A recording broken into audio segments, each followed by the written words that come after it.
आज आम्ही आलो आहोत एका छोट्याशा दुर्गम गावात, जिथे रस्ते अजूनही शांत आहेत, जिथे स्वप्न मोठी आहेत पण साधनं कमी. इथे ना मोठ्या इमारती आहेत ना आलिशान सुविधा, पण तरी इथे रोज घडतंय काहीतरी खूप मोठं. कारण इथे घडतायत भविष्य आणि उभं राहतंय उद्याचं भारत. इथे असलेल्या शाळांमध्ये कदाचित हाय क्लास सुविधा नसतील, पण इथे आहे जिद्द, मेहनत आणि शिकण्याची खरी इच्छा. चला जाणून घेऊया विद्यार्थ्यांच्या नजरेतून त्यांची शाळा, त्यांचं. तुला डान्स करायला आवडतो का? असं आवडतो. आम्ही 9ला कोंबड्याला जातो आणि आमच्या मॅडम आम्हाला आमचे डान्स घेतात मॅडम. तुझ्या म्हणजे काही स्पर्धा तुमच्या शाळेमध्ये हेड केली जातात किंवा आयोजित केले जातात जेणेकरून विद्यार्थ्यांचा कलागुणांना वाव मिळू शकतो. भाषण स्पर्धा, वक्तृत्व स्पर्धा, गोल रांगोळी स्पर्धा अशा अनेक स्पर्धा घेतात. आणि त्यामध्ये बरेचसे मुलं पार्टिसिपेट किंवा सहभाग घेतात. जे स्पर्धा तुमच्या शाळेमध्ये आयोजित केल्या जातात त्यामधून विद्यार्थ्यांना त्यातून काय बोध घेता येतो, काय शिकायला मिळतो. विद्यार्थ्यांचा आत्मविश्वास वाढतो, जो त्यांची स्वतःची मत मांडता येते. तुला एक शिल्लक काय आवडतं त्यांच्या म्हणजे शिकायला मिळते की जलद निर्णय घ्यायचा आणि कोणत्या गोष्टीवर जास्त फोकस करून गोष्ट पटकन करण्याची. फेवरेट तुझा टॉपिकचा किंवा सब्जेक्ट इंग्लिश म्हणणं म्हणजे मला पोयम तरी नाही आवडणार, कारण पुस्तकी ज्ञानापेक्षा आपल्याला बाहेरचं ज्ञान असणं गरजेचं आहे. म्हणून मला इंग्लिशमधून बोलायला किंवा इंग्लिशमधली पुस्तकं वाचायला आवडतात. आणि इंग्लिशमधलं पुस्तक म्हणजे दी हॉन्टेड लायब्ररी हे मी वाचते सध्याला, आणि मला आवडतात इंग्रजी पुस्तकं वाचायला. अजून कोणते कोणते पुस्तक वाचते? मला मराठीतनं कादंबऱ्या सुद्धा वाचायला आवडतात, आणि मराठीतून कादंबऱ्या वाचल्या मी, जसं की ययाती, पार्वती, आणि इंग्रजीमधनं पुस्तकं सुद्धा झाली आहेत वाचून. प्रत्येक यशामागे असतो एक गुरु, आणि इथे शिक्षक फक्त शिकवत नाहीत, ते घडवतात, मार्गदर्शन करतात आणि कधीकधी पालकांची भूमिकाही निभावतात. त्यांच्यासाठी ही शाळा म्हणजे फक्त काम नाही, ही त्यांची जबाबदारी आहे आणि एक ध्येयही. मर्यादित साधनं असूनही शाळेची शिस्त आणि व्यवस्था टिकवून ठेवली जाते. शाळा आहे. या शाळेमध्ये येणारी मुलं फक्त गावातील नसून आजूबाजूच्या परिसरातली मंगरूळ, गोळेवाडी आणि शिवाय जी मुलं विद्यार्थी या शाळेत शिकतात ती मुलं बहुतेक करून जी इथे खाणकाम जे चालतं त्या कामगार जे आहेत त्यांची मुलं आपल्या शाळेमध्ये शिक्षण घेण्यासाठी वरचं शिक्षण म्हणजे साधारण 5वी, 6वी, 7वीच्या वर्गामध्ये आमच्याकडे 80% मुलं ही त्या खाणकामगाराची मुलं आमच्या शाळेत शिकतात. एक आता सध्या आमचा पट 140 आहे. 140 मध्ये गावातली 60 ते 70 मुलं आहेत, म्हणजे निम्म्याला निम्मी मुलं ही गावाबाहेरची. आणि शाळा डिजिटल शाळा आहे. प्रत्येक वर्गामध्ये तुम्ही पाहिलं असेल टीव्ही आहे, इंटरनेट कनेक्शन आहे, सीसीटीव्ही कॅमेरेज आहेत, स्वतंत्र मुला मुलींसाठी स्वच्छता आहेत. की खाजगी शाळांना जे आम्हाला काही वडिलांना खर्च करावा होतो, शूज, जॅकेट आपण पाहिजे ते आम्ही पालकांच्याकडून किंवा त्या कंपन्यांच्या माध्यमातून करून त्या विद्यार्थ्यांना देतो. अशा पद्धतीने चालू. विज्ञानामधील बेसिक कन्सेप्ट ज्या आहेत त्या बेसिक कन्सेप्ट क्लिअर करण्यासाठी प्रत्येक विद्यार्थ्याकडून प्रत्येकी 4 प्रोजेक्ट मी बनवून घेत असतो. त्यामध्ये जडत्व असेल, बल असेल किंवा विज्ञानातील जे क्रमिक पुस्तक आहे त्या क्रमिक पुस्तकातील प्रत्येक टॉपिकवरती एक प्रयोग तयार करून घेतला जातो. आणि त्याच पद्धतीनं विद्यार्थ्यांना प्रत्यक्ष प्रॅक्टिकली ज्ञान, एकूण विज्ञान जर शिकायचं असेल तर प्रॅक्टिकल ज्ञान हे अत्यंत महत्वाचं आहे. आपण थेरेटिकल किती वाचू शकतो, पण प्रॅक्टिकल ज्ञानामध्ये विद्यार्थी प्रत्यक्ष प्रोजेक्ट केला, प्रकल्प केला की त्या नंतरच त्या विषयाची गुढी निर्माण होते. आणि ही गुढी निर्माण झाल्यामुळे माझ्या शाळेतील जवळपास मी 2017ला आलो, 17 नंतरचे जर विद्यार्थी मी पाहिले तर आज पाठीमागे वळून पाहते वेळेस मला फारच अभिमानाने आनंद वाटतो की भरपूर विद्यार्थी विज्ञानाकडे वळालेले आहेत आणि त्यांचे करिअर सुद्धा तयार झालेलं आहे. मी विज्ञान शिकवते वेळेस प्रत्येक कन्सेप्ट प्रोजेक्ट घेऊनच शिकवतो. त्याचं वर्किंग मॉडेल मी प्रत्यक्ष तयार करतो आणि माझ्या प्रयोगशाळेमध्ये सुद्धा भरपूर प्रमाणामध्ये वर्किंग मॉडेल आहे. आणि ते वर्किंग मॉडेल प्रत्यक्ष विद्यार्थ्यांना दाखवल्यामुळे विद्यार्थी प्रत्यक्ष प्रोजेक्ट बनवत असल्यामुळे विद्यार्थ्यांमध्ये विज्ञानाची फार मोठ्या प्रमाणामध्ये आवड निर्माण. जे स्कॉलरशिपचे जो सिलेबस आहे त्याची काही पूर्वतयारी आणि MPSC बेसचे काही फाउंडेशन खोरची पुस्तक आपण घेतली की अभ्यास व्यतिरिक्त ती मुलांना ती पण अनुभवता यावी, वाचता यावी त्यासाठी. दुसरं असं की ग्रंथालय हा कन्सेप्टच यासाठी होता की मुलांना पुस्तकांची माहिती व्हावी सातत्याने, किंवा काही प्रवास वर्णन आहेत, काही ललित लेख आहेत, आत्मचरित्र आहेत, त्यानंतर इतर काही सायन्स मॅगझिन आहेत, किंवा अजून एज्युकेशनवर निघणारी जीवन शिक्षण सारखी मासिक आहेत. तर त्याच्या काही प्रती आपण इथं बोलवतो आणि मागवतो बाय पोस्ट, आणि त्या मुलांना ते उपलब्ध करून देतो. हा एक बघा.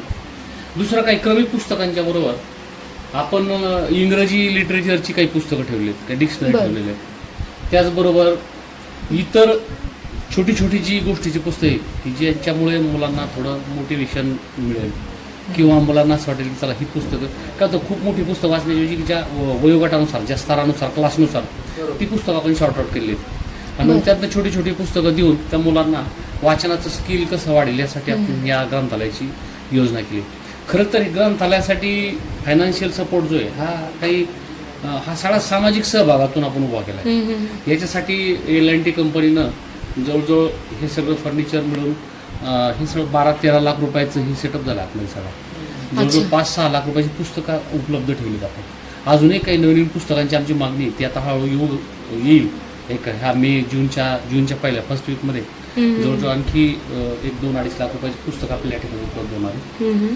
आता इथे मुलांना पुस्तकं इथेच घ्यायची, इथंच वाचायची, आणि ज्यांना असं वाटेल की आम्हाला काही पुस्तक घरी येऊन जायची तर ती मुलांना घरी सुद्धा घेऊन जाता येते, येतात पुस्तकं. आणि मुलांना असं वाटलं की आमच्या पालकांना आपण पाहिजे, तर त्या पालकांच्या वाचनासाठी सुद्धा मी पुस्तकं ठेवली. अरे वा. की त्या मुलाने घेऊन गेले, वडिलांना हे पुस्तक पाहिजे तर ते पुस्तक घेऊन जा आणि त्यांना वाचू देत. ते झालं म्हणजे मुलाच्या सोबत त्याच्या पॅरेंटची सुद्धा ते वाचनाची सोय होते का, हा एक आम्ही छोटासा प्रकल्प यातून उभा केला. आणि हे ग्रंथालय त्यामुळे उभं राहिलं. त्याचबरोबर ग्रंथालय हे आपण मल्टीपर्पज वापरतो. स्टडीसाठी सुद्धा मुलांना समजा स्टडी करायचं आहे, किंवा काही समजा परीक्षेची तयारी करायची आणि मुलांना असं वाटलं की चला आपण ग्रंथालयात जाऊन बसू, अगदी ते निवांत वातावरणात त्यांना इथं 1-2-3 तास अभ्यास करायला मिळतो सकाळचा, किंवा शाळा सुटल्यानंतर सुद्धा ती मुलं या ठिकाणी असतात. त्याचबरोबर याला 12 तासाचं बॅकअप आहे इलेक्ट्रिसिटीचं, म्हणजे लाईट जात नाही इथे, नाईस. 24 आवर्स बॅकअप आहे. ओके. प्लस याच्यामध्ये सोलार सिस्टीम पण आपण बसवलेली आहे. प्लस याला जनरेटर सुद्धा व्यवस्था आहे, म्हणजे इलेक्ट्रिसिटी नाही म्हणून कुठलंही काम थांबायला नको म्हणून आपण ही सगळी सुविधा ठेवली आणि मुलांना आपण हे सगळं उपलब्ध करून देतो. पण मग सर मुलं सगळी इंटरेस्ट घेऊन पुस्तकं वगैरे काही काय घेतात? होतं, जे काही इंटरेस्ट असतात, काही नसतात, काही ना असं वाटतं चला उत्कंठीत बघावं काय चाललंय ते. ओके. तर कमीत कमी त्या वाचतात जी मुलं, त्यांच्यासोबत यांनाही थोडीफार सवय लागते ना. अगदी अगदी मुलं अगदी वाचतात, मग आपण का वाचू नये. बरोबर. म्हणून मुलांच्या सोबत मुलं जर ठेवली, समजा 4 मुलं वाचतात, न वाचणारी 4 मुलं त्यांच्यासमोर ठेवली तर वाचणार का नाही, तू बघ ना पुस्तक घेऊन धक्क उलगडत बसतो पर्यंत. नक्की नक्की. हा. ही सवय लावावी म्हणून आपण ग्रंथालयाची योजना केली. आणि मुलांना हे सगळं अद्ययावत मिळावं यासाठी हा एक छोटासा प्रयत्न आहे ग्रंथालयाचा. त्याचं देवघेव ठेवले, 8 दिवसाला मूळ पुस्तक बदलून देतात, त्याचे रजिस्टर मेंटेन केले, प्रत्येक पुस्तकांना वर्गांनी दिले, त्याप्रमाणे मुलांना वितरित होतं. आणि मुलांची त्याची एक एक्स्ट्रा ऑर्डिनरी तयारी म्हणायचं तर ते सुद्धा नव्हतं. तर त्यासाठी हा ग्रंथालयाचा प्रोजेक्ट एक चांगला प्रोजेक्ट पाहिजेत. नॅशनल एज्युकेशन पॉलिसी या संबंधित तुमचं मत काय आणि तुम्ही कोणकोणत्या चेंजेस किंवा इम्प्रुव्हमेंट्स तुम्ही सजेस्ट कराल? नॅशनल पॉलिसी सर आताची खूप चांगली 1+5, 6+8, 8+12 हा आलेला आताचा खूप बदल चांगला आहे. आणि बोर्ड हे 12वीला म्हणजे आता 10वी पर्यंत बर्डन होतं ते वयाच्या खूप चांगलं आहे. म्हणजे आताचं धोरण हे खूप चांगलं आहे, त्याची अंमलबजावणी प्रभावी होणं खूप गरजेचं आहे. आता जी शासनाची पहिली गोष्ट शासनाची पॉलिसी आहे, शासनाचं धोरण आहे ना, प्रत्येक गावात शाळा आणि प्रत्येक मूल शिकलं पाहिजे गव्हर्नमेंटमध्ये. पण ते मूल शिकताना दरी हुंडी वाढत चालली की श्रीमंताचा मुलगा इंग्लिश मीडियम मध्ये जातो आणि गरीबाचा मुलगा सरकारी शाळेत. हे पहिलं बदललं पाहिजे. हे बदलण्यासाठी कोण बदललं पाहिजे? आता पालकांचं मानसिकता बदलली पाहिजे. आणि इलेक्शन विद्यार्थ्यांच्या करिअर गायडन्ससाठी किंवा त्यांना भविष्यात काय बनायचं हे जाणून घेण्यासाठी व त्या संबंधित समुपदेशन करण्यासाठी कोणकोणते कार्यक्रम आपल्या शाळेकडून आयोजित केले जातात? बरेचशा आता जयंत्या, पुण्यतिथ्या आणि इतर जे इव्हेंट्स आहेत की हे कसे झाले आणि आजचं भविष्य, आजच्या ज्या उद्याच्या जगामध्ये वावरायचं असेल तर कोणती क्षेत्र आपल्याला ओपन आहेत आणि काय करू शकतो. आता हाच भाग घेतला तर आम्ही या भागातल्या MIDC वर जातो शक्यतो मोस्टली. या MIDC मध्ये आपण कामगार म्हणून काम करणार का आपण आपले केबल अचीव्ह करणार, इथून आम्ही सुरुवात कडून कोणकोणत्या जे पॉलिसीज किंवा धोरण शाळांपर्यंत पोहोचतात आणि त्याचा लाभ कसा होतो विद्यार्थ्यांना? शासनाच्या पॉलिसी सर तुम्हाला बोर्ड दिसेल, आमच्या इथे जर तुम्हाला कॅमेरा असेल तर बोर्ड दिसेल बघा. शासनाच्या आमच्याकडे खूप विविध योजना आहेत. तर त्यातल्या योजनेत मोफत आपल्या या जिल्हा परिषद शाळेमध्ये किंवा महाराष्ट्रातल्या प्रत्येक जिल्हा परिषद शाळेमध्ये मोफत पाठ्यपुस्तकं, मोफत गणवेश विद्यार्थ्यांना, प्रत्येक विद्यार्थ्याला शालेय पोषण आहार हा दुपारच्या सत्रामध्ये गरम गरम आणि ताजा भात आमटी, आपल्या पुणे जिल्ह्यात तरी भात आमटी हा प्रकार आहे, तो भात आमटी प्रत्येक विद्यार्थिनी येथे मागासवर्गीय गरजू आहे तिला सावित्रीबाई फुले शिष्यवृत्ती योजना दिली जाते. विद्यार्थ्यांना शिकवण्या संबंधित किंवा शिकवण्यासाठी किंवा शालेय जे मॅनेजमेंट असतं शाळेचं, तर या संबंधित कोणकोणत्या चॅलेंजेस त्यांना फेस करावे लागतात, त्यासाठी काय तुम्ही सांगा? कोणाला, मुलांना का शिक्षकांना? आम्हाला चॅलेंजेस तुम्हाला सांगितलं पहिलंच मी की ही मुलं खाण कामगारांची मुलं होते, त्यांच्याच पालकांचं शिक्षण कमी हा सर्वात मोठा मायनस पॉईंट आमच्यासाठी, की त्यांना शिक्षणाचं महत्व नसल्यामुळं विद्यार्थ्यांना शिक्षणाचं महत्व पटवून देणं पासून आम्हाला सुरुवात करावी लागते. की शिक्षण का, कारण ते यांचे जे पालक आहेत हे कामगारांविरुद्ध स्वतंत्र प्रपंच किंवा जे आता रोजीरोटी चालवण्यासाठी सकाळी घराबाहेर पडतात. ही विद्यार्थी घरातून बाहेर गेला तर संध्याकाळी यांचा अभ्यास घेणं, पण तीच थकून भागून घरी येतात, त्यांना त्यातलं नॉलेज नाही, त्यामुळे ते विद्यार्थ्यांचं काय घेणार. म्हणजे घरचा अभ्यास हा प्रकार किती प्रमाणात होतो तो आम्हाला मायनस पॉईंट असेल, की आम्हाला रिकव्हरी आम्ही त्यांना सांगतो हे उद्या करून आणा, त्याचा पाठपुरावा घरी करणार कोण नाही, हा सर्वात मेहनत पण आमच्यासाठी. की आम्ही जेव्हा म्हणतो की हे उद्या करून आणा, आम्हाला हा उद्या स्वाध्याय किंवा हे आम्ही उपक्रम दिला उद्या करून आणा, तो बऱ्यापैकी पूर्ण होत नाही किंवा केला जात नाही. कारण काय तर मग ती त्यांची आर्थिक अडचण असेल, सामाजिक अडचण असू शकते, त्यांच्या अडचणी किंवा घरच्या पालकांची निरस्ता म्हणतो आम्ही त्यांना. कारण पालक त्यांच्याकडून त्या पद्धतीने करून घेऊ शकतात. पालक हा त्याच्या रोजगारासाठी तो त्याचा विचार करतो, तो त्याच्या विद्यार्थ्याकडे त्याच्या पालकाकडे लक्ष देऊ शकत नाही. हा बाकी सगळ्या गोष्टी इथून मिळतात, पण पालकांकडून सकारात्मक प्रतिसाद जो शिक्षणाबाबत आम्हाला पाहिजे तो मिळत नाही, ही आमची म्हणजे खंत आहे. म्हणजे हा प्रॉब्लेम. चला ऐकूया या छोट्या स्वप्नांना मोठी करण्याची इच्छा. त्यांना हवं आहे थोडं अधिक, थोडं चांगलं आणि एक संधी स्वतःला सिद्ध करण्याची. तर तू सांगितलं की तुला वेगवेगळे लँग्वेजेस शिकायचं आहे, तर तो इंटरेस्ट कुठून आला आणि स्कूल काय सपोर्ट करते त्या इंटरेस्ट मध्ये, करते की नाही? जर आम्ही शाळेतल्या शिक्षकांना सांगितलं की मला यात इंटरेस्ट आहे, तर असं नाही होणार की शाळा मला सपोर्ट करणार नाही. शाळा प्रत्येक गोष्टीला, प्रत्येक विद्यार्थ्याला सपोर्ट करण्यासाठी तत्पर असते. शाळेला असं उत्सुकता असते की प्रत्येक विद्यार्थ्यानं काहीतरी शिकावं, त्याचं काहीतरी मोटिव्ह असावं, त्याचं एम पूर्ण करण्यास आपली मदत असावी. म्हणून शाळा मला सपोर्ट करण्याची मला 100% खात्री आहे. तुमचा जर तुला एक सुधारणा करायला लागतात, जर का आवडेल तुला सुधारणा करण्यासाठी शाळेचं आवरण, तर त्यापैकी कोणकोणत्या सुधारणा इथे सजेस्ट करते किंवा मांडतो? शाळेला पहिलं डिजिटल बोर्ड व प्रत्येक विषयाला एक शिक्षक. तुला शाळा का आवडते? माझ्या मित्रमैत्रिणी येतात म्हणून आम्ही मज्जा मस्ती करतो आणि थोडं शिकतो म्हणून. पण जर शाळा कुठेतरी कमी पडत असेल सुविधांमध्ये, तर अशा कोणत्या सुविधा तुला वाटतात की ज्या की शाळेत नाहीये आणि त्या असल्या पाहिजे?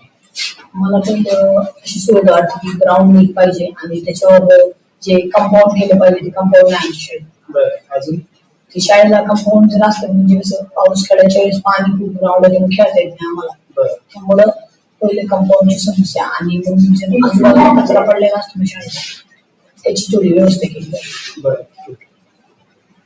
इंग्लिश मधून तर ह्या स्कूलमध्ये अशा कोणत्या गोष्टी तुला चेंज करायला आवडतील किंवा बेटर करायला आवडतील? जसं की मी ह्या शाळेत आल्यापासून ऑब्झर्व करते की ह्या शाळेत खूप जण खेळाडू आहेत, त्यांना खेळायची इच्छा जास्त असते. ते अभ्यासही करतात पण त्यांना खेळामध्ये त्यांचं करिअर बघतात ते विद्यार्थी. पण जसं की मैदान आपण बघितलं, पावसाळ्यामध्ये त्यात चिखल साचतो, पाणी साचतो, पण त्यांची आवड असल्यामुळे ते विद्यार्थी सुद्धा जातात खेळायला.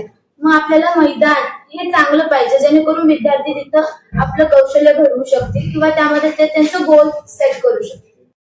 आणि आता जे हे स्वप्न घडवत आहेत त्यांच्याही काही अपेक्षा आहेत.